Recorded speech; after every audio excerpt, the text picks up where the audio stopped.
Que Dieu vous bénisse. Matthieu chapitre 16, verset 18.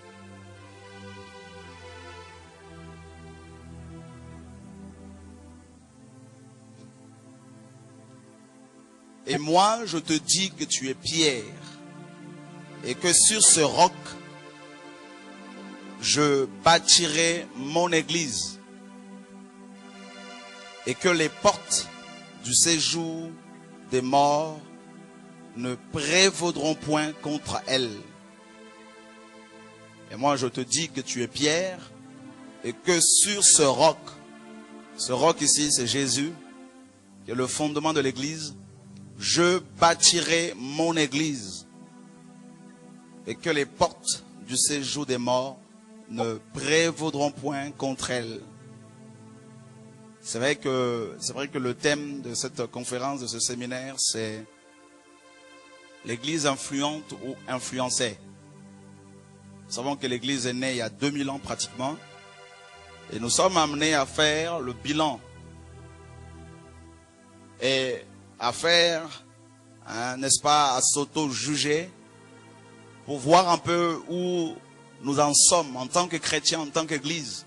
Il y a un livre qui est sorti et ce livre dérange beaucoup de personnes. Il y a des libraires qui n'en veulent pas, mais nous bénissons le Seigneur parce que Paul dit, nous n'avons pas de puissance contre la vérité, nous n'en avons que pour la vérité. Vous savez, qu'on le veuille ou pas, la vérité finit toujours par toucher les gens. Parce que Christ a dit dans Jean 8, 32, vous connaîtrez la vérité et la vérité vous affranchira.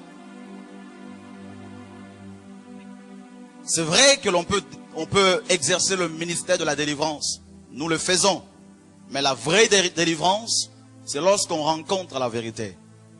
Alléluia. Et pendant ces 2 jours, nous allons développer des choses, parler des choses par rapport à l'influence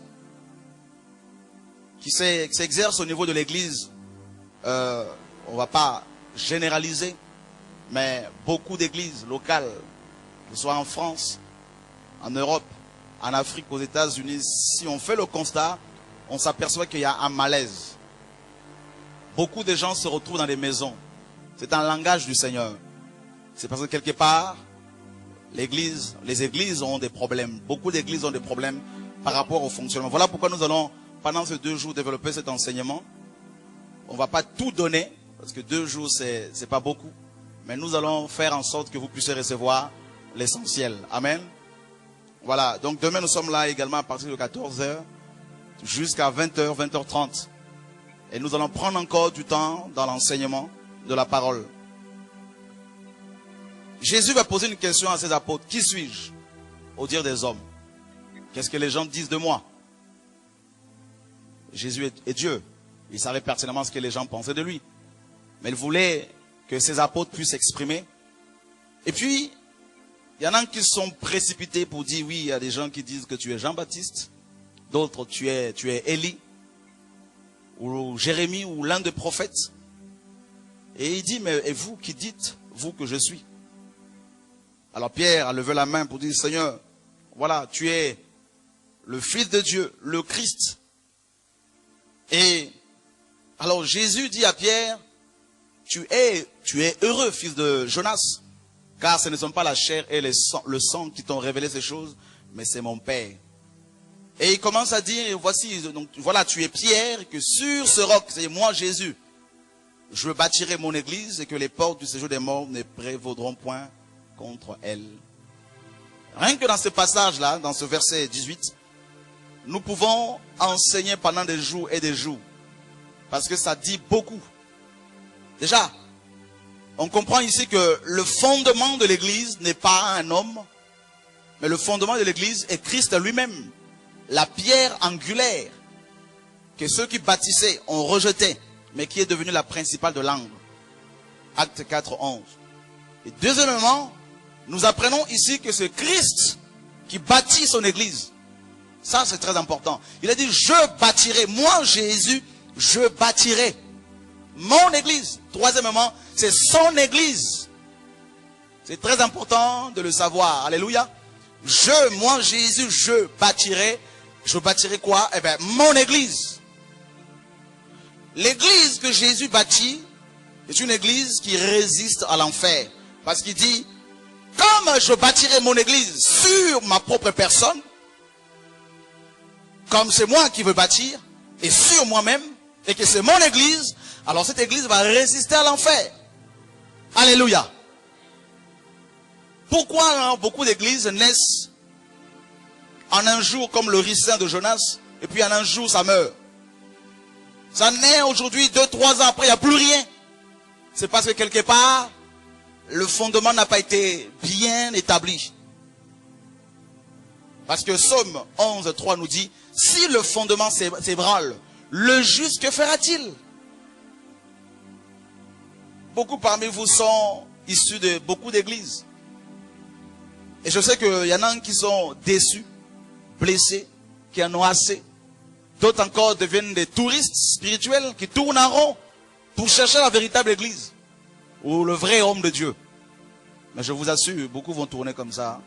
Parce que vous allez vous apercevoir qu'en cherchant, en tâtonnant comme ça là, vous allez finir par vous fatiguer. N'est-ce pas? Alléluia. Il dit, je bâtirai mon église.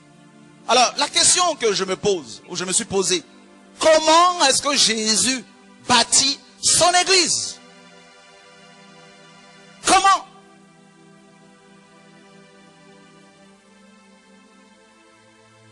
Parce que l'église que Jésus bâtit, c'est une église influente. C'est une église qui prend possession de villes.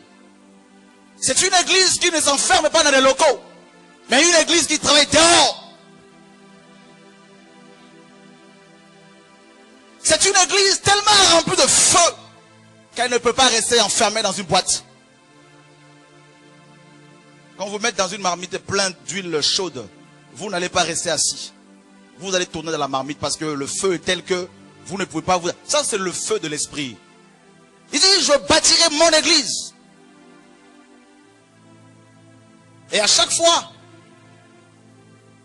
qu'une église ou qu'un peuple, après bien sûr la naissance de l'église, à chaque fois qu'une église tombait dans l'apostasie, l'esprit les ramenait dans les actes des apôtres. L'origine. Dans Actes chapitre 2, la Bible nous dit le jour de la Pentecôte. C'est un rappel pour beaucoup. Ils étaient tous réunis dans une maison, dans une chambre haute. Ils étaient 120. Et rappelez-vous, 12, c'est le nombre du fondement.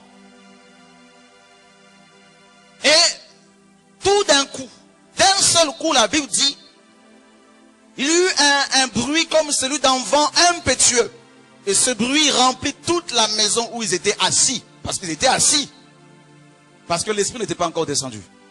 Donc quand on n'est pas rempli, on est assis. Mais la Bible dit, des langues semblables à des langues de feu se posaient sur chacun d'eux. Et ils se mirent à parler en d'autres langues selon que l'esprit leur donnait de s'exprimer. L'église est née avec plus de 120 langues. Ça, c'est aussi un signe.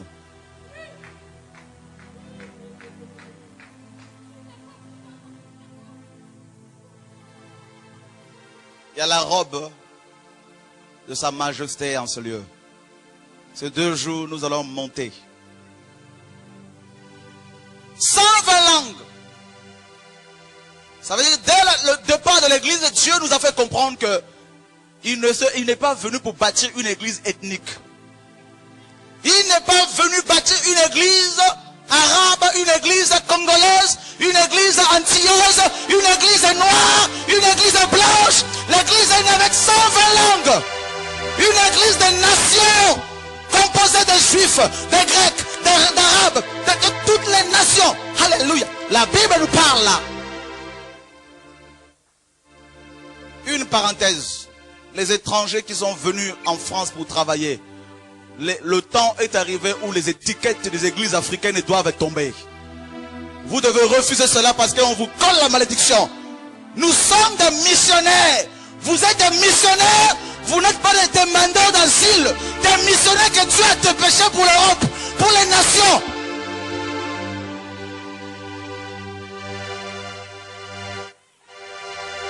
Nous devons sortir du communautarisme. Dans Genèse, Dieu a confondu leur langage. La confusion du langage a été l'élément déclencheur pour la division. Mais Dieu, alléluia, il est l'alpha et l'oméga. Maintenant, dans le Nouveau Testament, l'Esprit est venu. Et malgré la diversité des langues, mais l'unité est née, frère, par la puissance de Dieu, par l'Esprit de feu, par l'Esprit de gloire. L'Église est née dans le feu, dans la gloire de Dieu, frère. Des langues semblables à des langues de feu. Et dans Exode 24, 17, la Bible nous dit l'aspect de la gloire de Dieu ressemblait au feu. Tous ont péché et sont privés de la gloire de Dieu. Sont privés du feu. Le feu purificateur. Le feu divin. Le feu de la sainteté. Voilà Actes chapitre 2. Ce feu a été envoyé. Des langues semblables à des langues de feu. Pierre qui était intimide. Pierre se retrouve rempli de feu. Une seule prédication sans délivrance. Sans guérison d'aveugle. Une seule prédication, 3000 âmes, frère. Alléluia. Pierre était rempli de feu de Dieu. La gloire de Dieu, frère. Où est cette gloire aujourd'hui? Nous allons voir cela.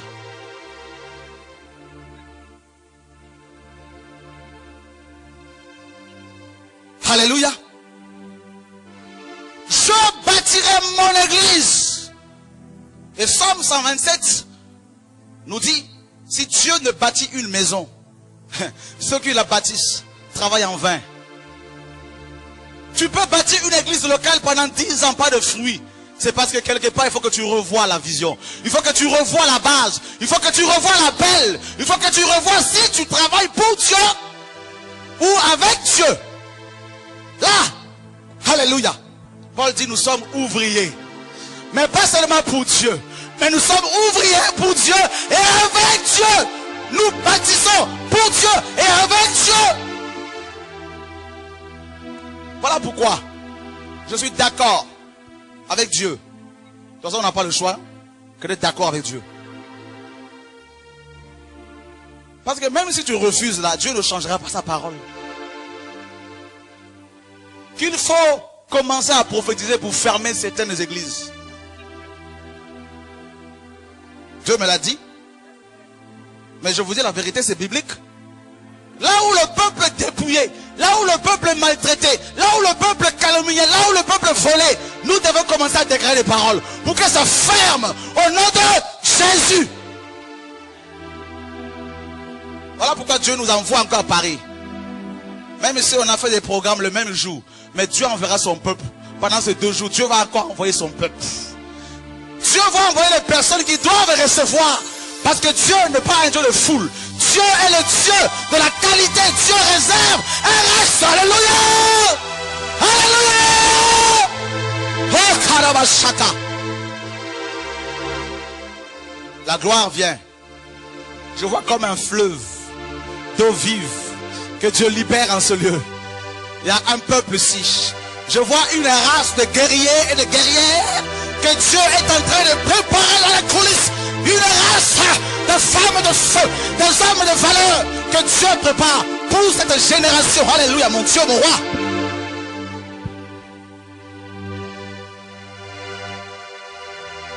Dieu mettra tellement la parole dans ton cœur que les gens ne regarderont pas ta couleur. Parce que les gens ont soif. Je t'assure, ça c'est une prophétie pour quelques personnes ici. Les gens verront seulement la parole de l'Éternel. Parce que nous sommes arrivés à un temps où la parole devient rare, où les visions deviennent rares. Mais Dieu réserve une race de Samuel qui vont recevoir la parole de Dieu, qui vont recevoir la révélation de Dieu, qui vont recevoir le message pour le temps dans lequel nous sommes. Et je t'assure, si Dieu t'a attiré dans ce lieu, c'est parce qu'il y a une raison. Ah.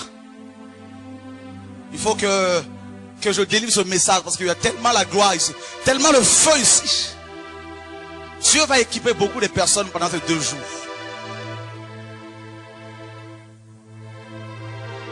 Même Dieu me dit même ici, il y a des gens qui fuient l'appel.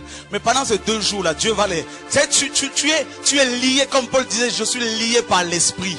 tu ne peux pas fuir l'appel de Dieu. Parce que Dieu me montre ici, il y a des Jonas qui ont fui l'appel. Dieu va envoyer des poissons, ça va vous avaler. Vous êtes dans les poissons là. Il y en a qui sont dans les poissons.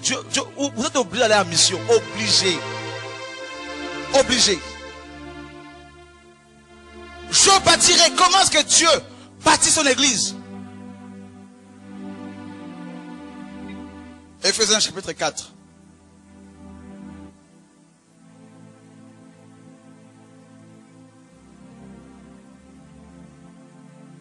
Verset 11, les versets que vous connaissez.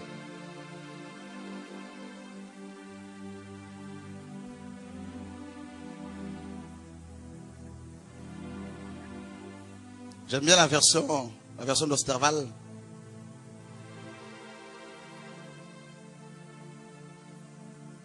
Éphésiens 4, 11. Il est dit, c'est aussi lui qui a établi les uns apôtres, les autres prophètes, les autres évangélistes et les autres pasteurs et docteurs, pour le perfectionnement des saints, pour l'œuvre du ministère, pour l'édification du corps du Christ, jusqu'à ce que nous soyons tous parvenus à l'unité de la foi et de la connaissance du Fils de Dieu, à l'état d'homme fait, à la mesure de la stature parfaite de Christ. Verset 14. Pour que nous ne soyons plus des petits enfants, flottants et emportés ça et là, à tout vent de doctrine, par la tromperie des hommes et par leur adresse à séduire artificieusement. Mais professant la vérité dans la charité, nous croissions en toutes choses dans celui qui est le chef, Christ, de qui tout le corps, bien coordonné et étroitement uni, par le concours de toutes les jointures, tire son accroissement selon la force assignée à chaque membre, afin qu'il soit édifié lui-même dans la charité. Dieu bâtit son église. Je voudrais que nous comprenions cela. Nous avons du temps. Dieu bâtit son église d'abord avec les 5 ministères. Alléluia. Il a établi 5 ministères. Il a établi les uns apôtres, les bâtisseurs, des gens qui sont amenés à poser les fondements, les bases. Il y en a qui nous disent, oui, mais les apôtres, les prophètes n'existent plus. C'est fini avec la mort des premiers apôtres. Mais laissez-moi vous dire, la Bible nous dit que il a établi ces 5 ministères pour le perfectionnement des chrétiens. Et sachez-le également que Jésus reviendra chercher une église glorieuse. C'est-à-dire une église dans la gloire. Or la gloire c'est le feu. D'accord? Alors comment voulez-vous que les chrétiens soient perfectionnés si ils sont, n'est-ce pas, on leur a amputé de 2 ministères de base. Le ministère apostolique et prophétique. C'est vrai, vous me direz, mais oui, mais il y a des apôtres, des prophètes. Bien sûr qu'il y en a. Mais beaucoup de personnes n'ont pas rencontré des ministères apostoliques et prophétiques authentiques pour être édifiés. La Bible nous dit dans Actes chapitre 2 que les premiers chrétiens persévéraient dans l'enseignement des apôtres.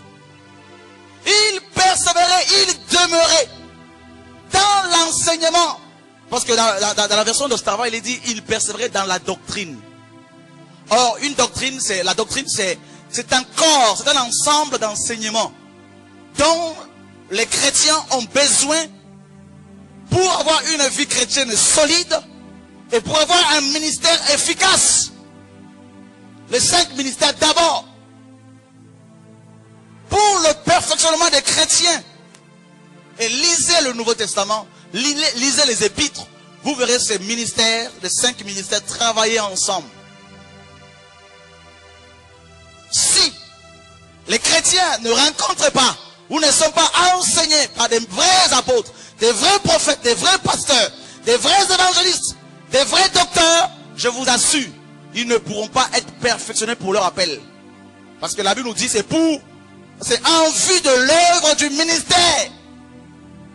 Parce que tous les chrétiens sont appelés au ministère. nous sommes tous ministres de Dieu, tels que vous êtes là. Et en tant que ministre de Dieu, vous devez être perfectionné, vous devez être équipé. Parce que les 5 ministères, ce sont des pères que Dieu a établis. C'est comme des pères et des mères. Vous savez pourquoi beaucoup d'églises ont des problèmes? Pourquoi on en a marre? Oui, tel homme de Dieu a été avec telle femme. Tel pasteur a été avec les femmes de ses anciens, ses collaborateurs. Tel leader a manipulé les gens, a pris leur argent. Vous savez pourquoi? C'est parce que beaucoup de leaders n'ont pas compris que Dieu les a établis comme des pères. Or, un père ne peut pas toucher à ses enfants. Qu'est-ce qu'un père peut-il souhaiter à ses enfants? Pour ses enfants, si ce n'est que le bonheur. Un père ne peut pas trafiquer, ne peut pas tromper ses propres enfants. Paul dit dans Galates 4:19, mes enfants pour lesquels j'éprouve de nouveau les douleurs de l'enfantement, jusqu'à ce que Christ soit formé en vous. Un père, c'est celui qui désire que son fils le dépasse.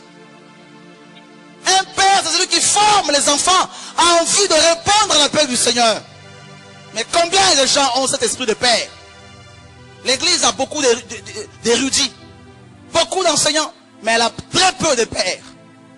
Des gens qui voient les qualités des chrétiens, qui voient les potentiels que les chrétiens ont, et qui vont les amener à les développer, qui ne vont pas s'arrêter à leurs bêtises. Je ne parle pas de ceux qui déconnent jusqu'à l'excès, parce que ceux-là, il faut les délivrer. Ou s'ils ne sont pas délivrés par les démons, c'est qu'il y a un problème psychologique, il faut les enfermer pendant quelque temps pour l'enseignement. L'église a beaucoup d'érudits, beaucoup d'enseignants, beaucoup de docteurs, beaucoup de gens, des grands bishops, des archibishops. Il y en a aujourd'hui qui mettent des soutanes maintenant. Ils ont besoin de la délivrance, mon frère. Soutanes comme chez le système catholique et romain. Il y a besoin d'une... On en parlera pendant ces 2 jours. On va tout dire. Si on nous tue, on va au ciel, droit au ciel.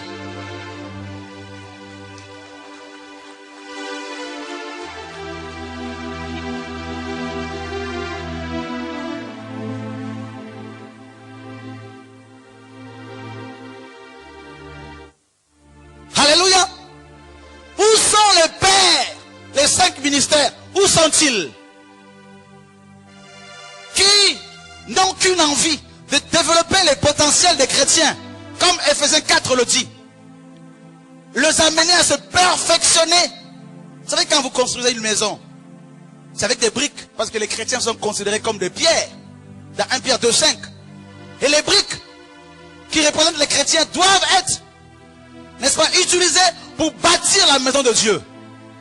Pierre dit, et vous-même comme des pierres vivantes, édifiez-vous, bâtissez-vous pour former une maison spirituelle. Et dans le grec, le verbe perfectionner veut dire ajuster. Dans la maison, là où il y a un trou, il faut prendre une brique et enlever les parties qui ne sont pas importantes, nécessaires, pour pouvoir boucher ce trou. Mais beaucoup, quand ils voient les chrétiens, ils vont voir en eux des potentiels clients qui vont assurer leur retraite, leur salaire. Alléluia. Ils ne sont pas aidés, encouragés à développer leur potentiel. Parce qu'il y a la peur de la concurrence. La peur de dépasser.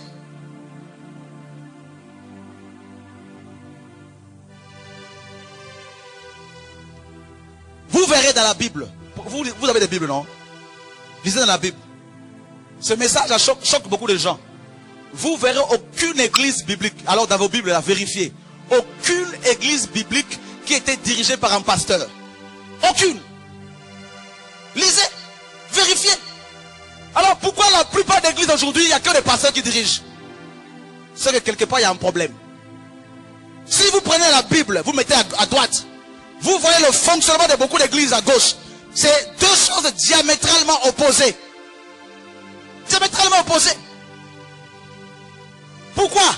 Est-ce qu'il y a plus de pasteurs? Vous savez, le Nouveau Testament mentionne une seule fois le ministère pastoral. Ephésiens 4:11. Et plus de 64 fois le ministère apostolique. Pourquoi est-ce que l'ordre a été renversé? On verra cela. Quelqu'un m'entend? Vérifiez dans vos Bibles. Vous direz, mais il est en train de mentir, mais vérifiez. L'église biblique était bâtie par les apôtres. Ils persévéraient dans la doctrine des apôtres. Parce que les apôtres, c'est des pères. 1 Corinthiens 12, 28 nous dit. Et il a établi. Premièrement. C'est pas parce que les apôtres sont établis premièrement qu'ils sont plus grands que les autres. C'est parce que Dieu est un Dieu d'ordre. Tout simplement. Si vous montez dans un bus, et il n'y a pas deux conducteurs. Le conducteur de ce bus n'est pas forcément plus intelligent que vous. Mais il faut qu'il y ait de l'ordre. Il a établi prioritairement les apôtres. Premièrement. Deuxièmement, des prophètes. Troisièmement, des docteurs. Où sont-ils? Et les hommes sont venus avec leur enseignement. Au lieu d'établir d'abord les apôtres, ils ont établi premièrement les pasteurs. Deuxièmement, des pasteurs. Troisièmement, des pasteurs. Ensuite, des pasteurs. Et encore des pasteurs. Et encore des pasteurs. Alléluia! C'est vrai, vous me direz, mais oui, quelqu'un peut porter le titre de pasteur et travailler comme un apôtre, c'est vrai. Mais nous devons revenir à la parole. L'église biblique a un fonctionnement apostolique d'abord. Pourquoi? L'église biblique n'est pas une église qui doit rester qui doit stagner. C'est une église qui doit fonctionner apostoliquement. C'est-à-dire la formation des saints. Toutes les églises locales doivent former. Ça fait combien de temps que tu es dans ton église? Même dans la NJC. 5 ans. Est-ce que tu sais exhorter? Est-ce que tu sais prêcher? Tu sais que tous les chrétiens doivent prêcher? Jésus a dit, allez! Pas tout le monde, prêchez la bonne nouvelle. Il n'a pas dit seulement aux pasteurs, aux apôtres. Est-ce que depuis 10 ans que tu es converti dans une église assis, ta chaise est tellement usée à cause du fait que tu t'assois dessus toujours? Est-ce que tu sais prêcher? Il y a un problème. Le fonctionnement apostolique équipe les saints, forme les saints en vue de l'œuvre du ministère. Alors les hommes viennent avec leur vision, ils disent non, restez là assis. Je vais avoir une église de 100 000 membres. Toi, vous restez assis depuis jusqu'à ce que Christ revienne. Toi, tu es au protocole, mais Jésus ne t'a pas. Il n'y a pas le ministère de protocole. Tout le monde peut faire le protocole. Il n'y a pas le ministère pour balayer l'église. Tout le monde peut balayer. Il y a des dons spirituels, tu dois le savoir. Alléluia! Ah, laissez-moi. Hein? Là, je vais aller doucement. Tu vas sortir de là. Il faut que ton cerveau soit renversé. Alléluia.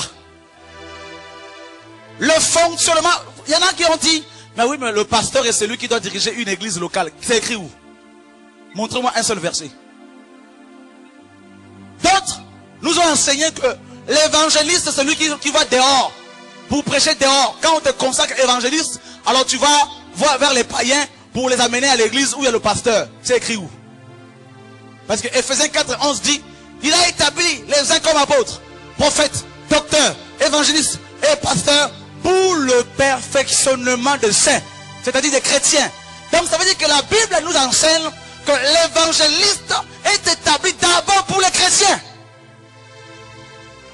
L'ordre de Dieu a été renversé. L'ordre de Dieu a été renversé. Alléluia. Est-ce que quelqu'un m'entend ce soir? Est-ce que tu m'entends ce soir? Tu es choqué, non? Il y en a qui sont choqués certainement. Mais nous allons monter, qu'on le veuille ou pas.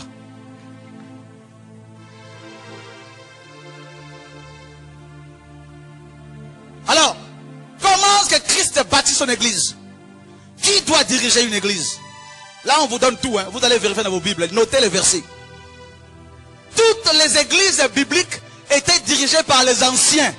Aujourd'hui, dans beaucoup d'églises, surtout les églises africaines, qu'on appelle africaines, même si nous refusons cela. Même dans les églises où il y a des Français.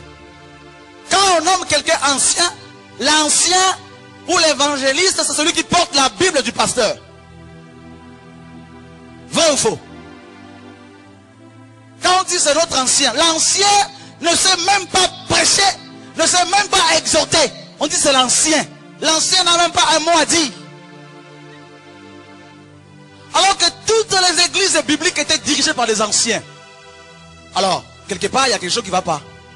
Vrai ou faux? Vrai ou faux?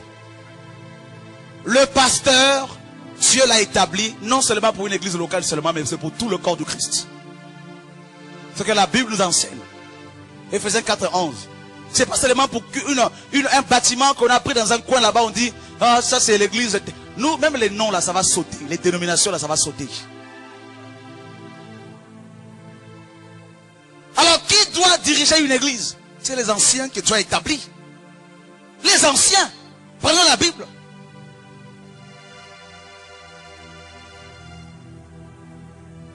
Nous avons bâti l'église autrement. Pour beaucoup en tout cas. Moi le premier. On n'a pas honte de le dire. Prenons la parole de Dieu. Actes chapitre 14. Je vais appeler quelqu'un qui va nous faire la lecture. Ensemble, Michael, s'il te plaît. À chaque fois. Acte 14. 21 à 23. Qu'ils eurent évangélisé cette ville et fait un certain nombre de disciples, ils retournèrent à Lystre, à Icône et à Antioche, fortifiant l'esprit des disciples, les exhortant à persévérer dans la foi et disant que c'est par beaucoup de tribulations qu'il nous faut entrer dans le royaume de Dieu. Ils désignèrent des anciens dans chaque église et après avoir prié et jeûné, ils les recommandèrent au Seigneur en qui ils avaient cru. Acte 20, verset 17 et le verset 28. Acte 20, versets 17 à 28. Cependant, de Milet, Paul envoyant chercher à Éphèse les anciens de l'église. Lorsqu'ils furent arrivés vers lui, il leur dit, « Vous savez de quelle manière, depuis le premier jour où je suis entré en Asie, je me suis sans cesse conduit avec vous, servant le Seigneur en toute humilité, avec larmes et au milieu des épreuves que me suscitaient les embûches des Juifs. » Verset 28. Prenez donc garde à vous-même et à tout le troupeau sur lequel le Saint-Esprit vous a établi évêque pour paître l'église de Dieu qu'il s'est acquise par son propre sang. Pour paître l'église de Dieu. Prenez donc garde à vous-même et à tout le troupeau sur lequel le Saint-Esprit vous a établi évêque. Évêque ici veut dire, dans le grec, parce que on verra cela, il y a deux formes d'anciens. Là, il s'agit d'épiscopos, c'est-à-dire c'est la fonction qui était exercée par des hommes que Dieu avait établis pour diriger, pour paître l'église. Paître veut dire prendre soin, nourrir, encadrer, défendre contre les loups. Prenez garde. Et là, Paul parle aux anciens, aux évêques. Nous continuons dans la lecture.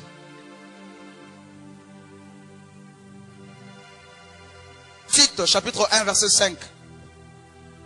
Notez tous ces versets. Tite 1, verset 5. Je t'ai laissé en Crète afin que tu mettes en ordre ce qui reste à régler et que selon mes instructions, tu établisses des anciens dans chaque ville. Je t'ai laissé en Crète afin que tu mettes en ordre ce qui doit être réglé et que selon mes instructions, tu établisses des évêques. Alléluia. Philippiens, chapitre 1, verset 1. Ensemble, Michael. Philippiens 1, verset 1.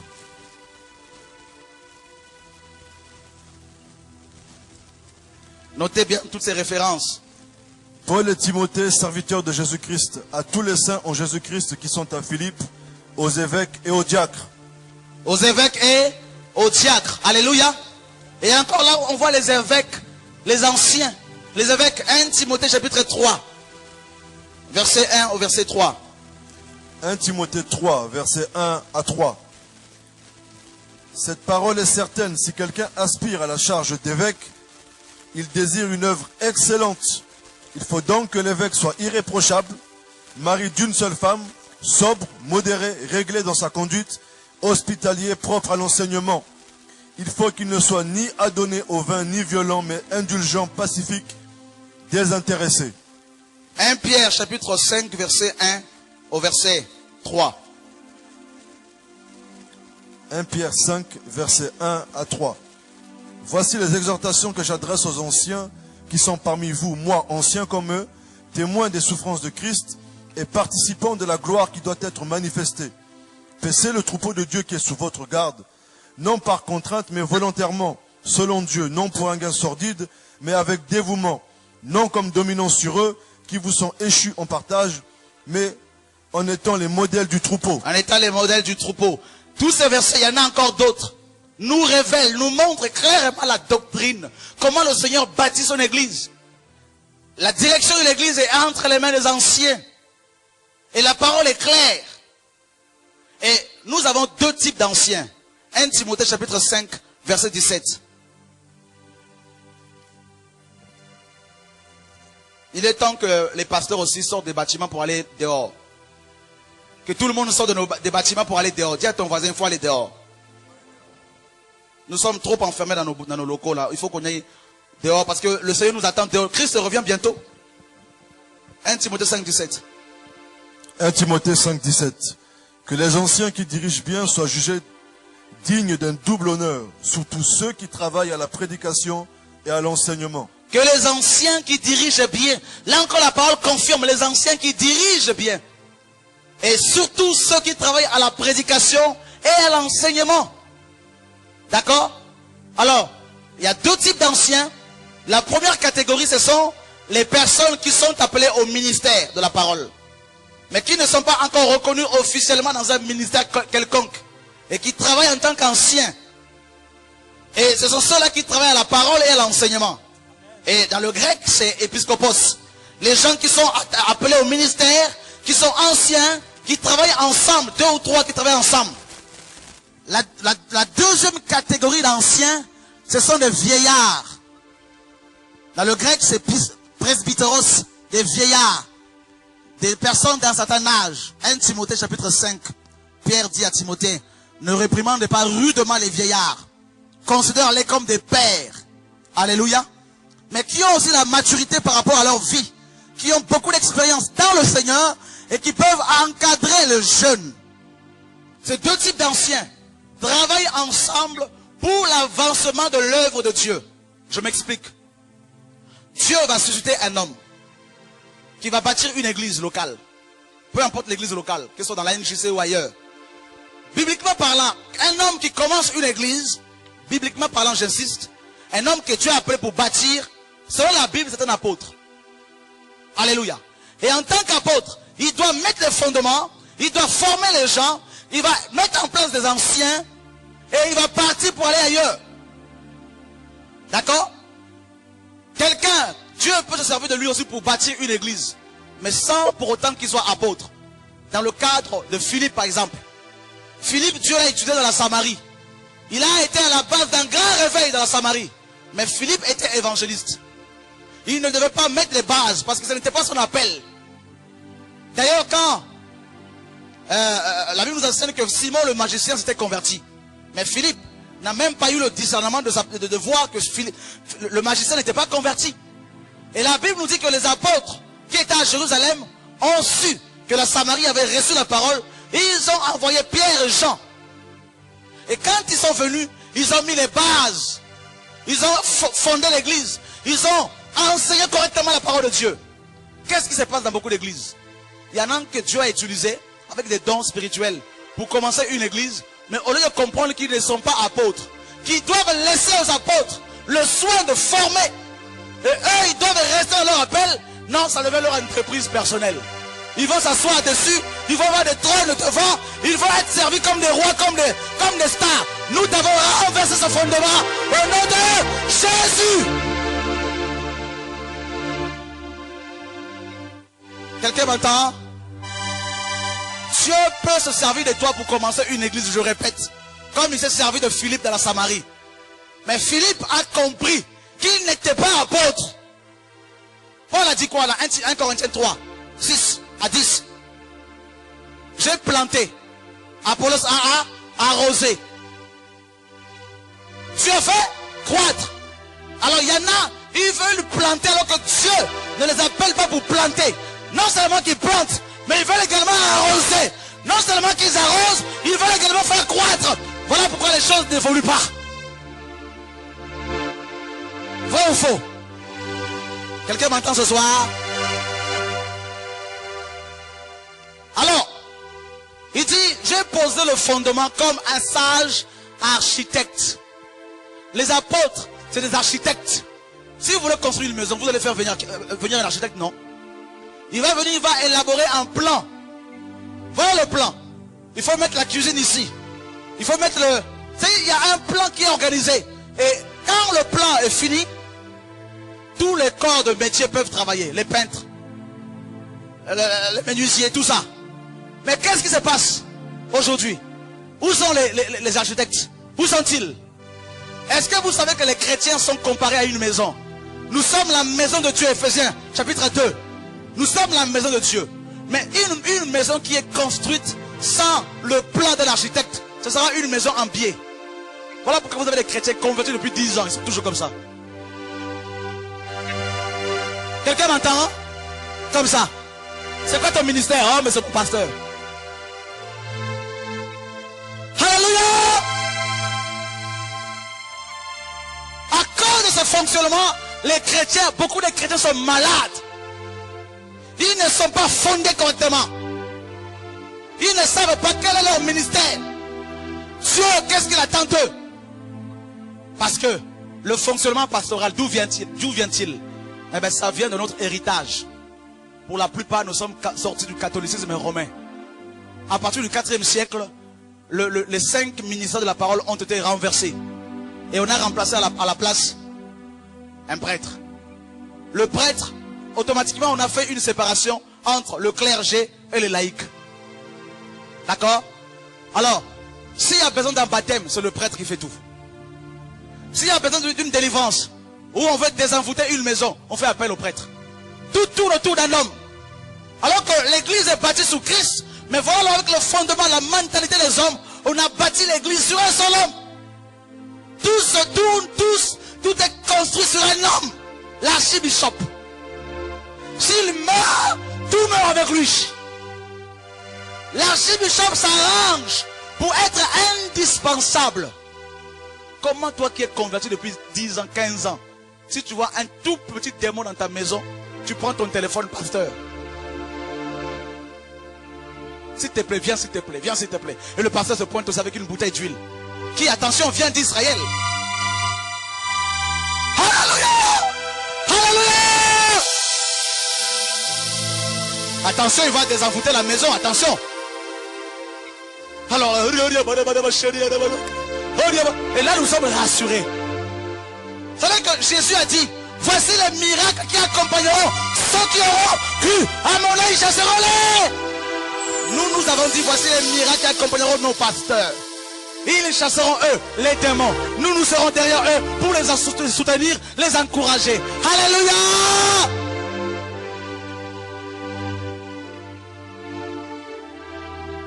Voilà pourquoi beaucoup de pasteurs meurent tôt.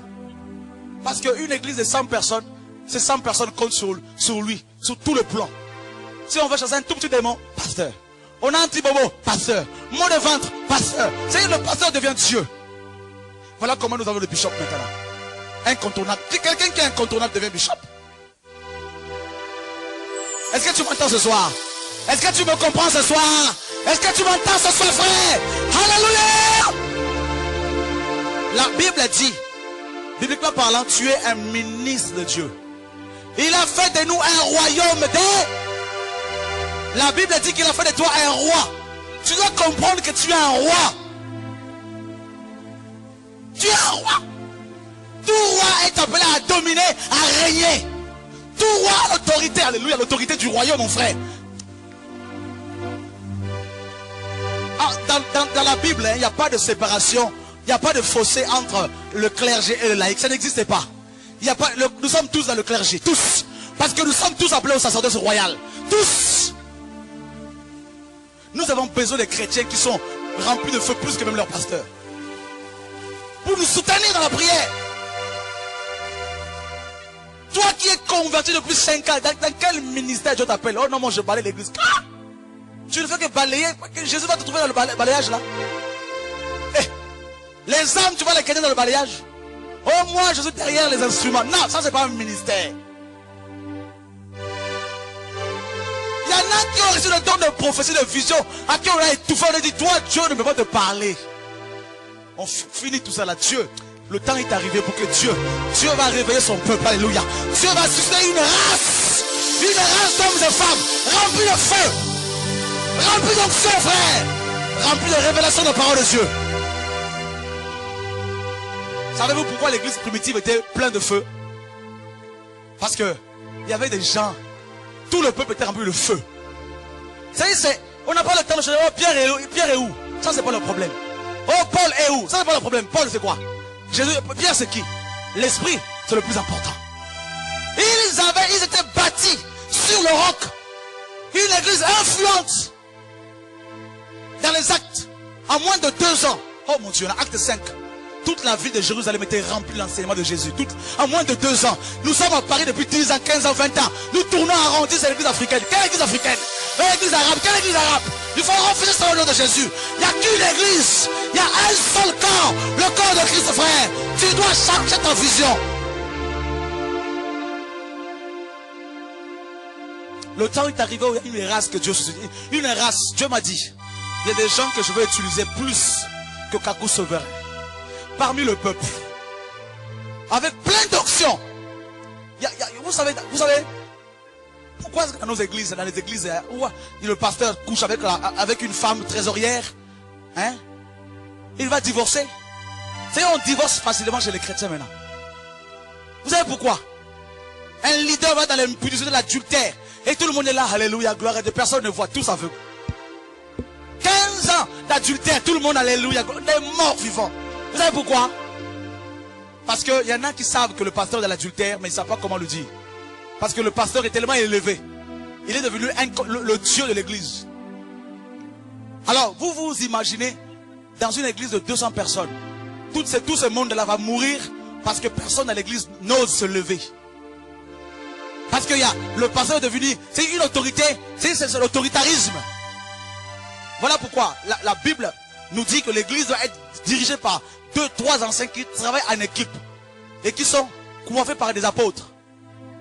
De sorte que dans une église locale, si un des anciens qui dirige déconne, les autres vont le voir pour dire assis-toi. Pour épargner le reste du peuple. Mais aujourd'hui tellement, nous avons bâti l'église avec une vision pyramidale. Une vision babylonienne. Un homme qui est hautement élevé et qui commande du ciel. Personne ne peut le dire, tu es dans l'impudicité, dans l'adultère. Pourquoi? Parce que Dieu a bâti l'église avec les 5 ministères. Et les 5 ministères ont formé les anciens. Ils travaillaient ensemble dans une église locale. 2, 3 anciens qui travaillaient ensemble. Et il y avait égalité pratiquement. Même s'il y avait un qui était plus élevé. Mais les autres avaient aussi le pouvoir de lui dire, attends, là tu déconnes. Pour épargner le peuple. Dans Acte 20, Paul dit, prenez garde à vous-même. Et il y a tout le troupeau sur lequel l'Esprit vous a établi évêque. Mais aujourd'hui, beaucoup de gens qui sont anciens, qui sont évangélistes à côté de leurs leaders, ils voient l'impudicité. Surtout à Paris ici. Une abomination incroyable. C'est Babylone la grande ici. Nous allons en parler pendant ces 2 jours. Personne ne parle. Tu vas aller en enfer si tu continues comme ça. Tu cautionnes là. Tu vas aller en enfer, mon frère. Vrai ou faux? Oh, vrai ou faux? Vrai ou faux? J'ai eu la liste. Un pasteur est allé avec plus de 50 femmes dans son église locale. Pendant 10 ans, personne ne pouvait lui parler. Tout le monde avait peur. Il y avait des gens qui étaient autour de lui, comme des chiens complètement, c'est avec des morts, qui ne pouvaient plus aboyer, des vies cassées. Voilà le fonctionnement pyramidal. Voilà comment nous avons bâti les églises. Des gens qui règnent à maître, comme des vrais gourous. C'est leurs entreprises qu'il ne faut pas toucher. Et le peuple souffre. Les femmes des jeunes filles de 16 ans sont violées. Personne n'a le droit de parler. Parce que tout le monde a peur du pape. Il faut qu'on dénonce ces choses. L'église est malade. L'église est influencée par Babylone. Quelqu'un m'entend ce soir? Même si tu ne m'aimes pas, Dieu m'a aimé le premier.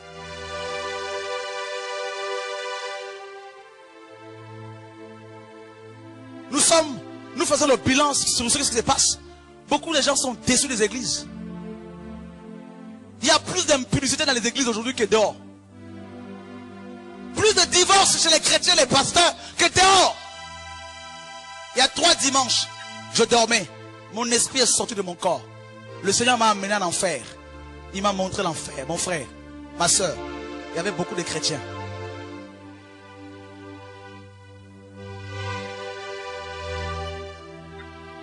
Nous avons bâti l'église, non d'une façon biblique, mais d'une façon charnelle. Je ne dis pas toutes les églises, bien sûr. Il y a des églises qui travaillent avec les 5 ministères, où on voit les anciens diriger, mais il y en a très peu. Il y en a qui sont de véritables apôtres, mais ils n'ont pas compris qu'en tant qu'apôtres, ils doivent mettre les anciens et quitter l'église. Il règne en maître. Dieu n'a pas changé. Il y en a que tu as utilisé comme le Philippe. Ils ont commencé une œuvre. Ils doivent laisser les apôtres mettre les fondements et continuer leur ministère d'évangélisation. Mais ils sont restés là. Le peuple meurt.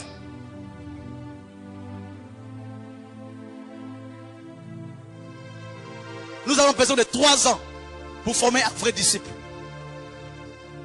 Et plus de 5 ans pour former un vrai leader. Et quand vous passez tout ce temps-là, priez Dieu. Il va vous orienter autrement. Continuez dans l'apostolat. Allez ailleurs. Vous allez mourir, vous allez tuer les gens, vous allez commencer à stagner.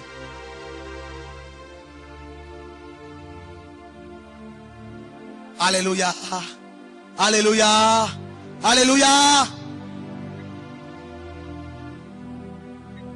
Non, nous faisons un constat amer.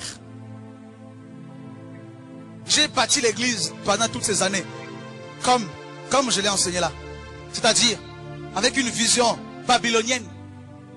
Mais quand le Seigneur a cassé Draveil, Dieu m'a dit, tu bâtis l'église maintenant sur ma parole. Et j'ai dit au Seigneur, mais comment est-ce que je peux bâtir comme ça? Le Seigneur m'a dit, c'est normal. Tu es né dans un système. Tu as vu les églises être dirigées comme ça. Mais c'est tout à fait logique. On ne donne que ce que l'on a reçu. Mais je veux maintenant que tu bâtisses mon église selon ma parole. C'est-à-dire avec une vision apostolique, équiper les saints. Chez nous, nous ne voulons pas que les gens restent assis pendant des années. Tout le monde va se lever pour prêcher, tout le monde. C'est la grande commission. Tout le monde était concerné. Au bout de 1 an de conversion, un chrétien doit savoir prêcher l'évangile. Et chez nous, si tu es dans l'impudicité, on t'avertit 1 fois, 2 fois. Si tu continues, Matthieu 18 et 13. Ton frère a péché, tu le prends de côté, tu l'exhortes. S'il t'écoute, tu le gagnes. S'il n'écoute pas, tu prends un témoin. Il n'écoute pas, tu le dis devant l'église. Si tu n'obéis pas, tu ne veux pas te conformer à la parole, nous ne pouvons pas continuer à prier avec toi. Nous nous séparons de toi. Parce que l'église, c'est l'assemblée des saints. Jésus a dit, là où 2 ou 3 sont réunis à mon nom, car si 2 d'entre vous s'accordent, nous devons nous accorder. Nous devons nous accorder. L'église est malade.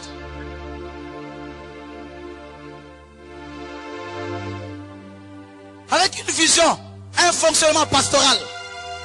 On va dire, non mais je vais bâtir une église de 10 000 personnes. Ben oui, mais s'il y a 10 000, une personne en plus, qu'est-ce que tu vas faire? Tu vas la mettre dehors? Tout ce monde est là assis, tous les dimanches pendant 10 ans.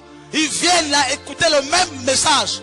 La même personne pendant 10 ans. Mais qu'est-ce que ces personnes font dehors? Qu'est-ce qu'elles font dehors?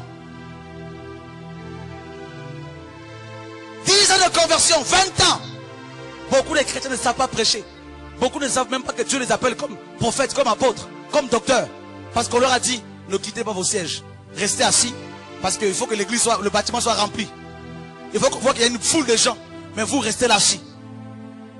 Et il y en a qui prennent l'église en otage, l'église locale, où on voit des hommes, quand ils sont élevés, ils vont prendre leur femme et mettre à côté. L'homme et la femme. Si l'homme n'est pas là, c'est la femme qui gère. Si la femme voyage, c'est l'homme qui gère. C'est une entreprise familiale. D'autres vont s'arranger. Que si le père meurt, c'est le fils qui remplace. Donc c'est pas héritage, c'est un héritage, pas hérédité. Je ne dis pas que tous ceux qui sont remplacés par leur fils sont dans le faux. Mais en général, c'est des combines.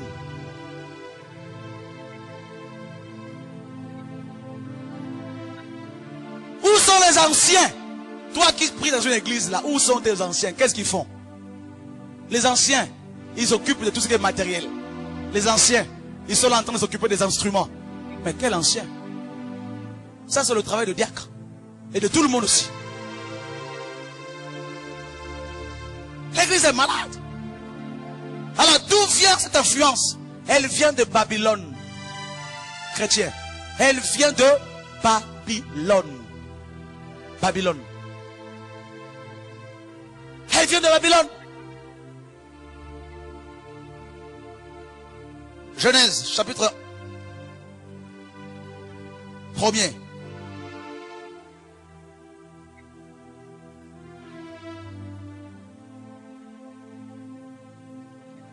J'espère qu'il n'y aura pas de crise cardiaque ce soir. Genèse chapitre 1, verset 28. Dieu les bénit et Dieu leur dit: soyez féconds, multipliez, remplissez la terre et assujettissez-la, et dominez sur les poissons de la mer, sur les oiseaux du ciel et sur tout animal qui se meut sur la terre. Alléluia. Suivez très bien, l'influence de beaucoup d'églises vient de Babylone. Suivez très bien là. Pourquoi est-ce qu'aujourd'hui on ne trouve que des pasteurs avec un fonctionnement pastoral? Ça vient de Babylone. Suivez très bien. Dieu, dès la Genèse, dit au premier couple: remplissez la terre. C'est dès la Genèse, Dieu nous présente une vision apostolique, une vision des nations, une vision de la conquête. Conquérir la terre. On ne peut pas conquérir la terre si on ne duplique pas, si on n'engendre pas. Voilà pourquoi on a besoin d'apôtres, pour former les enfants, engendrer des chrétiens dans le ministère.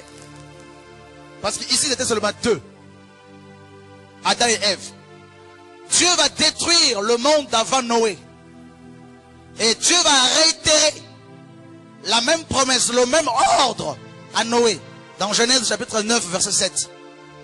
Et vous, soyez féconds et multipliez. Répandez-vous sur la terre et multipliez sur elle.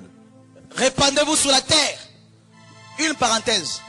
Ce n'est pas biblique qu'une église locale reste locale pendant 15 ans sans donner naissance à d'autres églises. Si c'est le cas, c'est qu'il y a la sorcellerie certainement dedans. C'est des entreprises privées. Parce que nous, l'église apostolique, c'est une église qui se régénère, une église qui se duplique, une église qui forme des missionnaires et qui les envoie. Toutes les églises. Est-ce que tu me suis? Dieu réitère la même promesse ici. Répandez-vous sur la terre. Une vision de conquête, une vision apostolique, une vision des nations. Qu'est-ce qui va se passer? Dans Genèse 10, quelqu'un va se pointer. À partir du verset 6. Genèse 10, verset 6. Les fils de Cam furent Cush, Misraïm, Pout et Canaan. Les fils de Cush, Saba, Avila, Sabta, Raïma, Sabteka. Les fils de Réma, Seba et Dédan. Cush engendra aussi Nimrod, c'est lui qui commença à être puissant sur la terre. Il fut un vaillant chasseur devant l'Éternel. C'est pourquoi l'on dit comme Nimrod, vaillant chasseur devant l'Éternel. Il régna d'abord sur Babel, Érec, Akkad et Calné, au pays de Shinéar. De ce pays-là sortit Ashur. Il bâtit Ninive, Rehoboth-Ir, Calak et Rézen. Entre Ninive et Calak, c'est la grande ville. Alléluia. Ici, il y a un homme qui se pointe, suivez bien, du nom de Nemrod.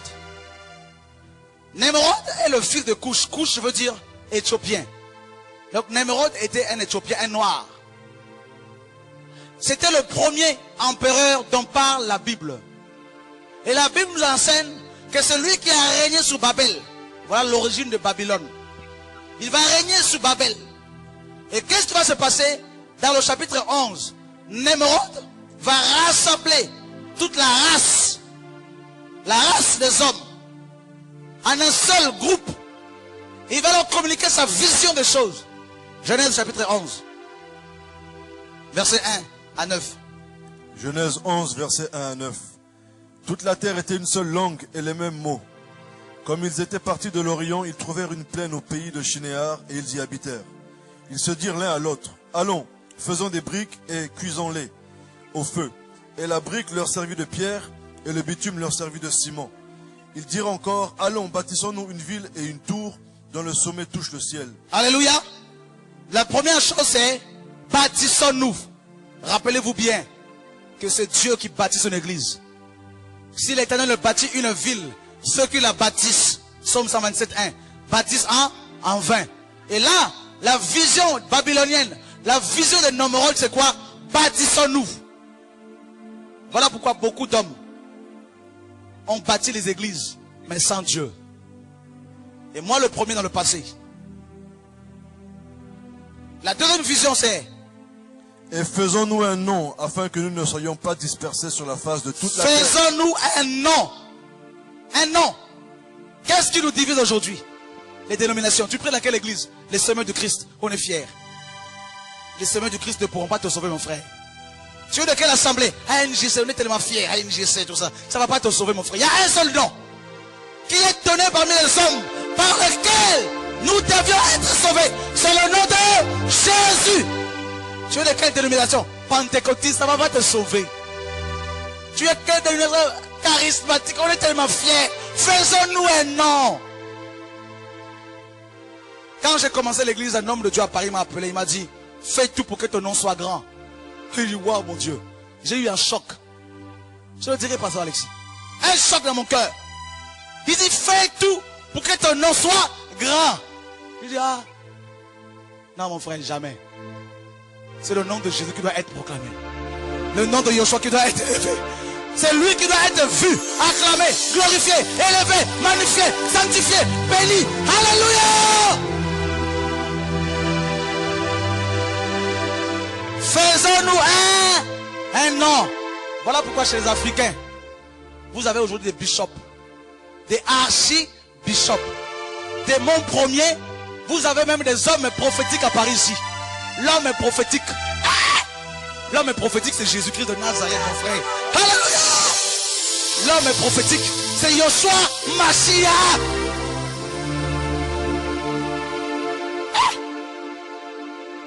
On voit sur les affiches le bishop tel, soutane, avec un crucifix.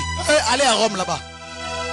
Ta place n'est pas dans une église de saints. Va à Rome, on va les envoyer à Rome là-bas pour une bonne formation. Au nom de Jésus, au nom de...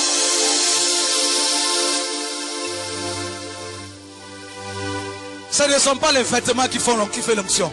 C'est l'onction. L'onction, c'est l'onction. Les gens ont besoin de la parole. Les gens ont besoin de l'onction de Dieu. Tu peux t'habiller en soutane, en pape, je ne sais pas. Mais le peuple a soif. Le peuple a faim. Donne le peuple la parole. Ils ont besoin du message de la réforme. Ce ne sont pas les vêtements, ni les écoles théologiques qui font de nous les hommes et les femmes de Dieu. Mais c'est la révélation de la parole de Dieu. Mon Dieu, mon Dieu, mon Dieu. Nous sommes arrivés à un temps où les gens ont besoin de la parole. Au commencement était la parole. La parole était avec Dieu. Et la parole était Dieu. On a besoin de la parole, frère. La révélation de la parole. L'onction ne vient pas d'une école théologique. L'onction ne vient pas parce que tu as un diplôme. Montre-moi ton diplôme. Moi, je vais te montrer Yoshua Mashiach. Montre-moi ton école théologique. Moi, je t'amène la Bible. La révélation par excellence. Alléluia. C'est l'évangile, frère. Ce n'est pas les blablabla. Oh, de quelle école théologique tu sors? Moi, je sors d'une école. Dieu m'a amené dans le désert. Il m'a taillé. Alléluia. Il m'a taillé. Alléluia. Il m'a taillé. Alléluia. Il m'a façonné. Ça, c'est le désert. Là où Dieu te forme. Là où Dieu te façonne. Là où il t'équipe. Là où il te oint.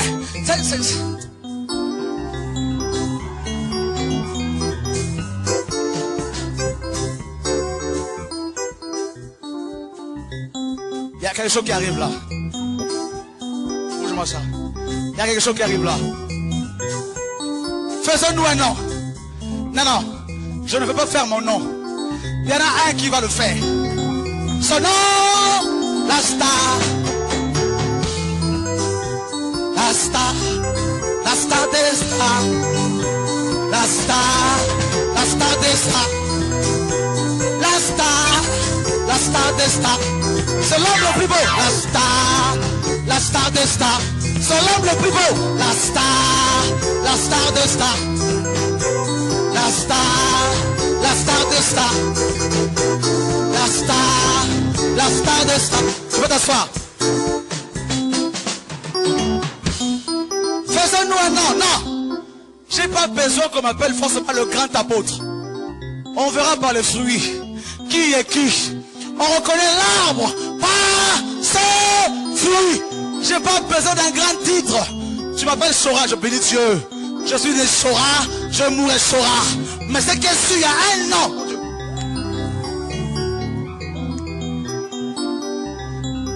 Les démons ont dit, nous connaissons qui est Jésus de Nazareth. Nous savons qui est Paul. Parce que par rapport à Paul, ils n'ont pas dit nous connaissons, nous savons. Mais par rapport à Jésus, ils ont dit nous connaissons. Parce que Jésus là, c'est lui qui nous a créés. C'est lui qui nous a fait souffrir. Il nous fait trop mal ici. Nous connaissons Jésus. Mais toi, qui es-tu? Oh, le grand pape, le grand bishop, archibishop, l'homme prophétique, l'homme révélé. Dis non, nous ne connaissons pas l'homme révélé. Un seul nom. Le nom de Jésus. Un nom, le nom de Jésus. Le nom de Jésus. Le nom de Jésus. C'est l'amour de ma vie. De Jésus. Le nom de Jésus. Est-ce que tu peux l'acclamer fortement? Alléluia.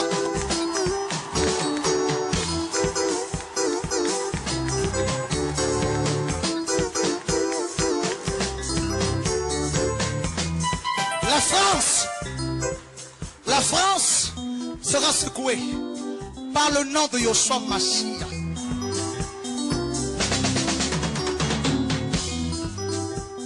Alléluia. Faisons-nous un nom. Pourquoi?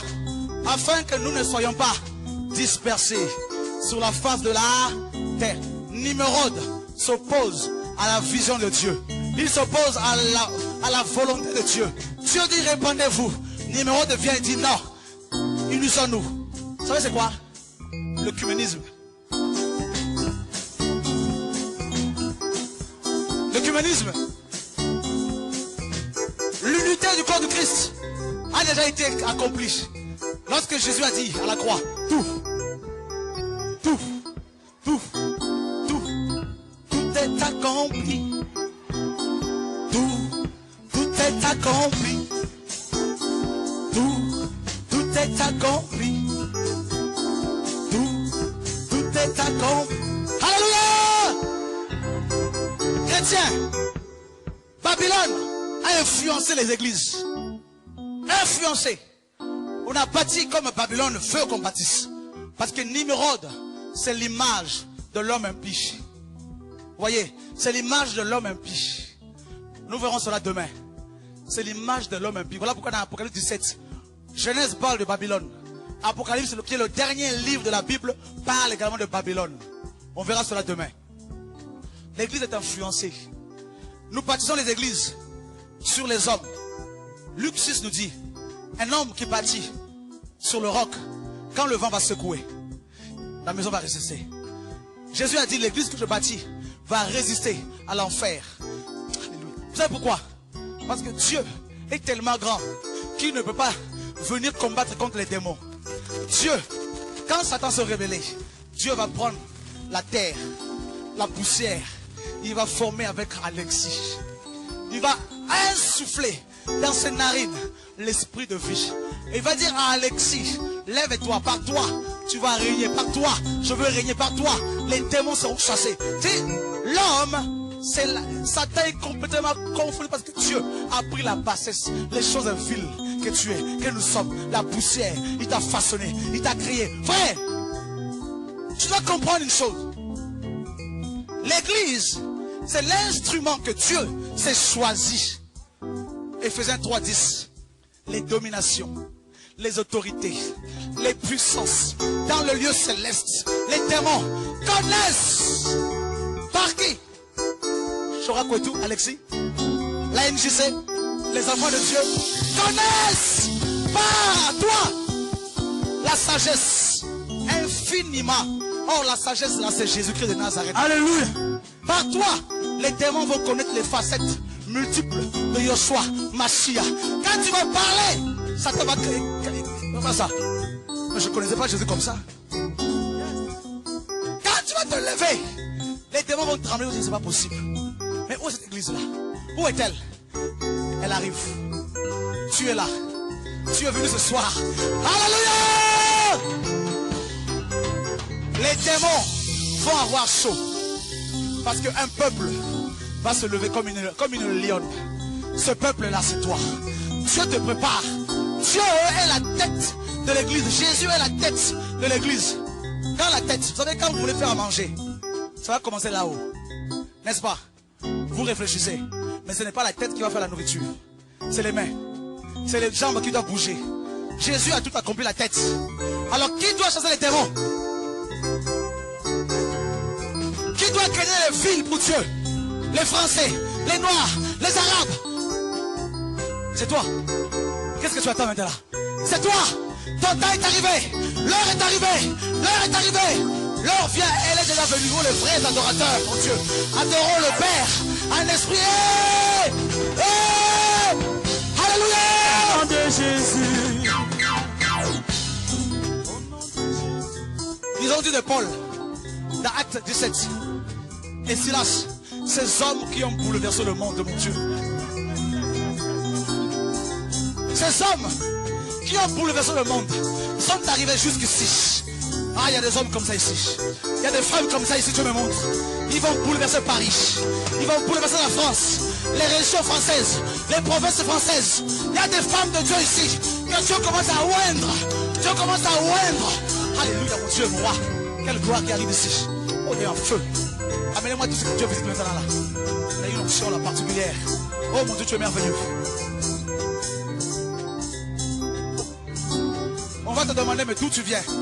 De quelle école théologique sors-tu? Tu diras, je suis sorti de l'école céleste. Jésus m'a pris dans la bassesse, dans la boue. Il m'a façonné, il m'a nettoyé, il m'a lavé, il m'a sanctifié et il m'a envoyé. Je vous dis, frère, des hommes sans instruction. Sans instruction. Mais ils avaient une chose. Ils avaient quelqu'un. Son excellence. Messieurs, le Saint-Esprit. Est-ce que tu comprends? Est-ce que tu comprends? Tu es resté longtemps assis. Tu es resté longtemps assis. Le temps est arrivé où tu dois te lever. Les hommes ont voulu que tu t'asseyes. Les hommes t'ont étouffé. Les hommes t'ont écrasé. Ils ont dit que Dieu ne peut pas se servir de toi. Parce que tu ne vaux rien. Parce que tu étais prostitué. Parce que tu n'as pas étudié. Parce que tu es nul. Tu es zéro. Mais Dieu prend les choses de vie du monde. Mon Dieu, quelle grâce. Quelle grâce. Ouh. Oh. Oh, quelle grâce. Oh, Dieu de gloire.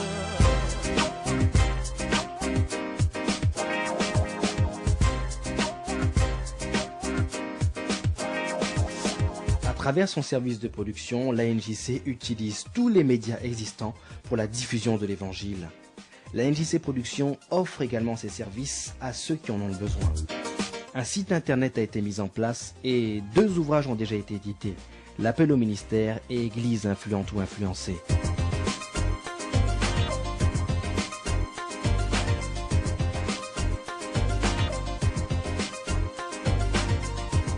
La NJC Production offre également des cassettes, CD et DVD qui sont réalisés pour l'édification de chaque chrétien. Participons au travail d'évangélisation en les diffusant dans notre entourage.